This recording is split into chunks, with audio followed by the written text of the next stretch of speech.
Edmonton police are revealing more details about a brazen daytime shooting. A 41-year-old man and his 11-year-old son were killed at a busy plaza yesterday, steps away from stores and even a daycare. Police have now named the father in this, and they believe he was targeted. He was followed with the intention of finding him and ending his life. And it happened. With the young boy, his son, we don't know yet. And I hope we learn for sure that it wasn't the case that he was followed with the intention of killing him. So we don't know that he was targeted in that sense. But what we do know, and sadly, is that once the shooter or the shooters learned that the son was there, they intentionally killed him, shot and killed him. So he was not caught in a crossfire or killed by mistake.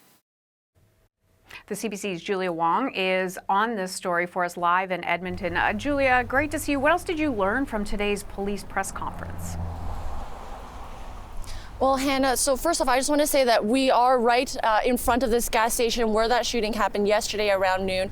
This is where police say 41-year-old Harpreet Uppal and his 11-year-old son were killed yesterday while they were inside their vehicle.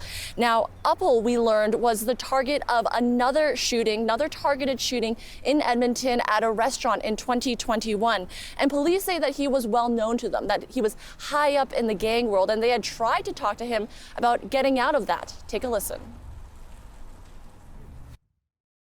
Mr. Uppal was very well known to us, high up in the gang drug world, and again, as we talked about, including the Royal Pizza, there have been attempts on his life, and we had worked very hard over the years to try to warn and give him opportunities to step out of that lifestyle and keep him and his family safe.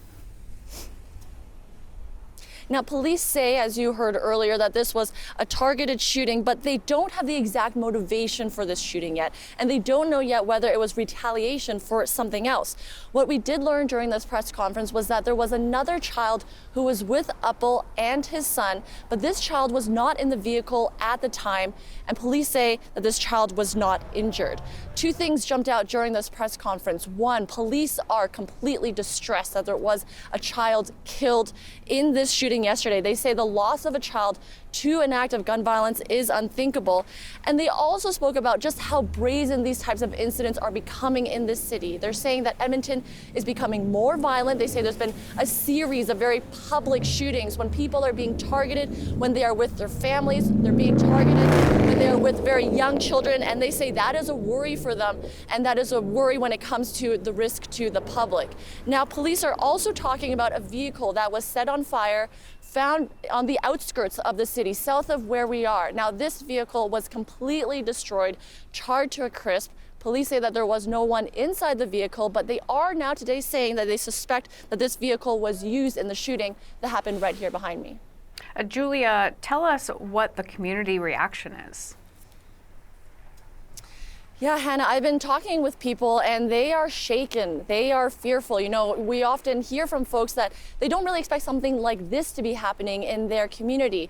This is a gas station, yes, but it is within a series of different shopping plazas. We have grocery stores here. We have a daycare, as you mentioned earlier. There are restaurants. At the time that this shooting would have happened, this area would have been really, really busy. We are in a residential part of Edmonton. This is a growing part of the city. More people are moving here. Lots of young families, lots of young children. So the fact that something like this happened has really hit close to home for a lot of folks. Right here behind me, you may be able to see a small memorial has popped up, and there are bouquets of flowers. There's a large brown teddy bear that was placed overnight.